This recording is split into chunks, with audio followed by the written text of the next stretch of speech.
Antes de iniciar o assunto que eu quero me entrar nessa tribuna hoje, que é falar sobre a questão da Subcomissão Permanente da Amazônia e da Faixa de Fronteira, da qual sou presidente, eu quero aqui fazer um esclarecimento, senador Sérgio, sobre a votação de ontem da medida provisória 568, que tratava da remuneração de uma série de categorias do serviço público e que, infelizmente, no caso dos médicos, fazia uma distorção, porque aumentava a carga horária e mantinha o salário, isto é, diminuía. Conseguimos corrigir isso, porque seria uma tremenda injustiça para com os colegas médicos. Mas uma outra parte que nós gostaríamos de ter visto incluído na medida provisória, que era a correção, o reajuste salarial dos policiais militares e civis do Estado de Roraima, não pôde ser contemplada. Mas nós conversamos com o líder do governo, Eduardo Braga, de forma que nós vamos encontrar um caminho, negociando inclusive com o Ministério do Planejamento, Orçamento e Gestão, de forma que nós possamos dar uma solução disso, porque faz tempo que os nossos, principalmente os policiais militares, mas também os civis, os funcionários de um modo geral do ex-território, que pertencem a um quadro de extinção, estão sendo tratados como se extintos já fossem. Isto é, não tem progressão funcional, não tem equiparação. E eu quero anexar aqui, senador Sérgio, para que fique registrado tanto o meu posicionamento quanto o da senadora Ângela Portela, para que amanhã não haja distorção quanto ao posicionamento que nós tomamos. Nós ficamos favoráveis a que fosse incluído o aumento dos militares, mas, infelizmente, por acordo de liderança e por uma questão de lógica regimental, não foi possível acatar. Mas nós vamos continuar a luta e vamos conseguir que isso realmente seja resolvido.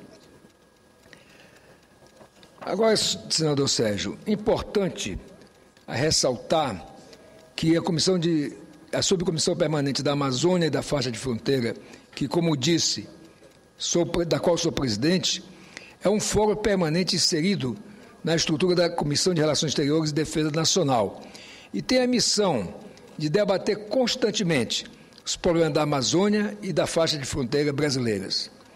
Imaginem aqui, só para fazer um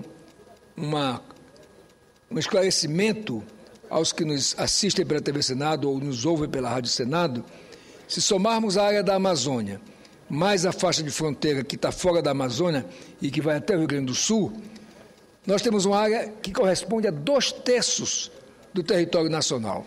E, no entanto, essa área ela é colocada no fim da fila no que tange ao atendimento, ao desenvolvimento, seja na infraestrutura, seja na saúde, na educação, em todos os aspectos. E até mesmo no que tange à defesa. Por isso, na nossa comissão, nós fizemos um trabalho bastante longo, que consumiu praticamente 1 ano e meio, e que nós fizemos 20 reuniões, sendo 11 reuniões para realização de audiências públicas, organizadas em 6 ciclos.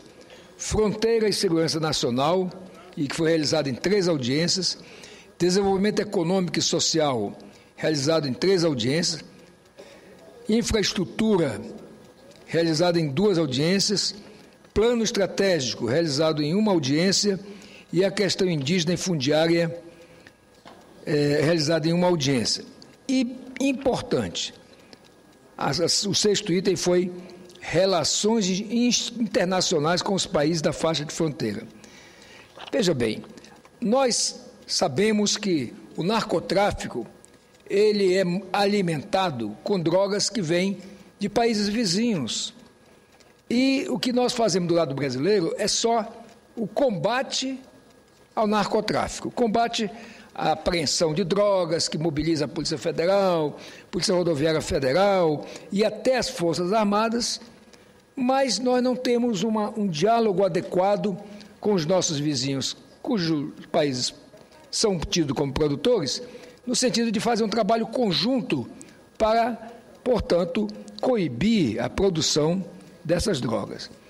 Por lá também entram as armas que armam o crime organizado dos narcotraficantes no Rio, em São Paulo, em tantos lugares do Brasil. Então é importante que a gente tenha, de fato, uma condição de evitar que isso aconteça.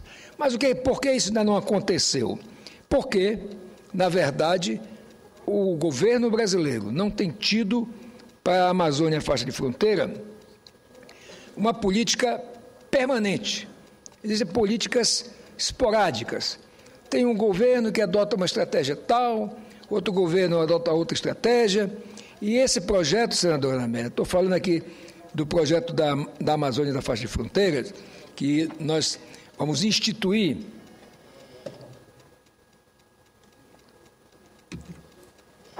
uma política nacional, portanto, uma política de Estado e não uma política de governo, para que a Amazônia e a faixa de fronteira tenham um tratamento adequado.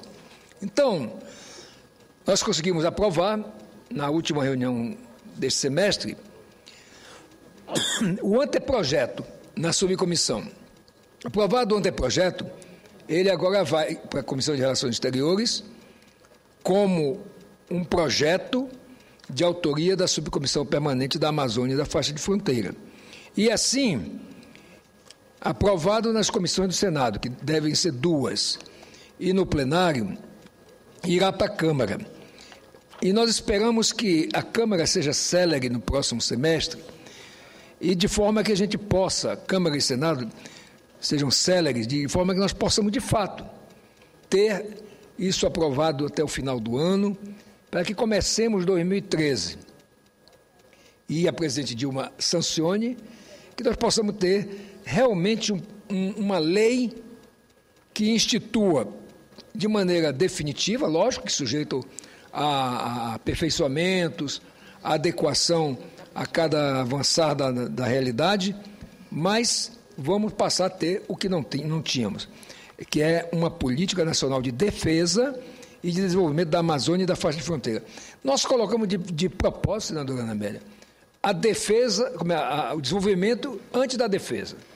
Porque fazermos defesa com uma população carente, desprotegida, as fronteiras habitadas por pessoas que pagam para ser brasileiras, então, de fato, qualquer movimento de defesa, que geralmente são feitos de maneiras esporádicas e não definitivas, e nesse projeto se estabelece regras para que possamos ter, de maneira permanente, não só a vigilância, que, aliás, eu tenho que aqui ressaltar, a presidente Dilma fez uma coisa importante, que foi editar, através de decreto, o plano estratégico de fronteiras.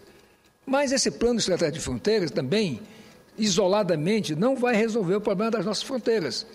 Porque qual é o principal alvo das nossas fronteiras? São os seres humanos que estão lá.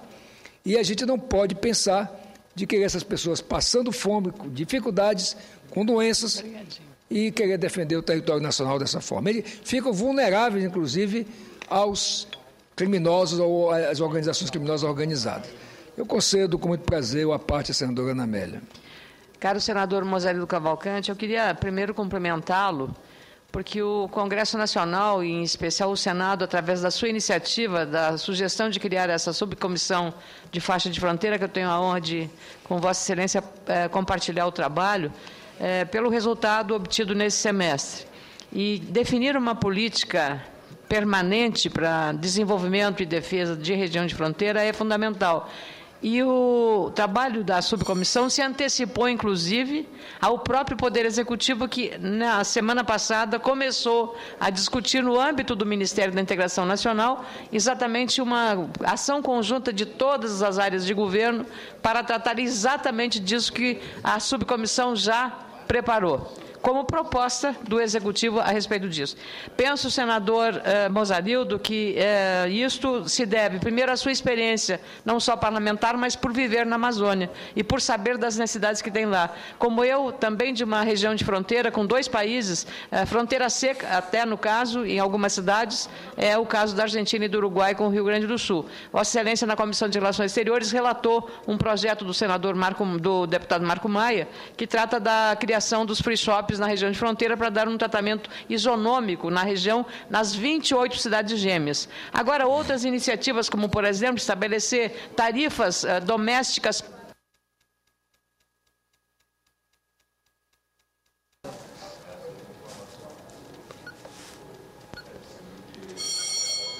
Obrigada, presidente Paulo Paim. Estabelecer tarifas diferenciadas para a região de fronteira na área da telefonia. Veja só, é impossível o senhor ter uma tarifa internacional do outro lado da cidade. Ou não poder dar o tratamento médico para uma hemodiálise, porque é um país de fronteira ou um país amigo, e não pode fazer, bastando atravessar a rua, e é muito mais barato do que mandar um paciente sair de uma cidade do lado para percorrer 200 ou 300 quilômetros para fazer uma hemodiálise. Essas e outras tantas coisas que nós podemos superar, inclusive a redução do limite de fronteira, que é hoje de 150 quilômetros. Manter na Amazônia 150 quilômetros de região de fronteira e para as outras regiões, até o Mato Grosso do Sul, manter 50 quilômetros de fronteira. Cumprimentos a Vossa Excelência, senador Mozarildo. Fico muito orgulhosa de ver esse resultado tão positivo nesse período da Subcomissão de Fronteira e da Amazônia. Parabéns. Senadora Ana Amélia, eu fico muito satisfeito com a parte de Vossa Excelência. Veja bem, eu, um senador do extremo norte do Brasil, e Vossa Excelência, uma senadora do extremo sul do Brasil, falando a mesma linguagem, que é o quê?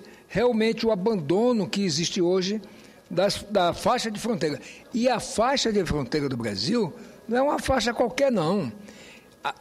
Representa 150 quilômetros a partir da linha de fronteira para dentro. Por isso que eu disse, somando a faixa de fronteira, que não é da Amazônia, mais a Amazônia, 2/3 do tamanho do país, 2/3 da área do país. Então é importante, eu quero também aqui fazer, e já ia fazer o registro, que a Comissão Permanente para o Desenvolvimento e Integração da Faixa de Fronteira, a CEDIF, do Ministério da Integração, realizou a 3ª reunião para elaborar um plano regional para que a CEDIF chama de Plano Nacional, Plano Brasil Fronteira. Muito oportuno, e que será apresentado até dezembro deste ano à Presidente da República. Eu espero que nós possamos fazer um trabalho conjunto tanto do Poder Executivo através dessa comissão do Ministério da Integração Nacional, com o que nós já conseguimos fazer aqui no Parlamento através da subcomissão, e possamos produzir para o bem do Brasil, rapidamente, esse plano, e repito, uma política nacional, não só para a fronteira, mas como está no nosso projeto, Amazônia e faixa de fronteira. Então, senador Paim, para encerrar, eu quero pedir a Vossa Excelência que autorize a transcrição das matérias que aqui referi, essa questão da reunião da Comissão Permanente de Desenvolvimento e Integração da Faixa de Fronteira, e também a matéria relacionada ao nosso voto ontem, meu e da senadora Ângela Porto.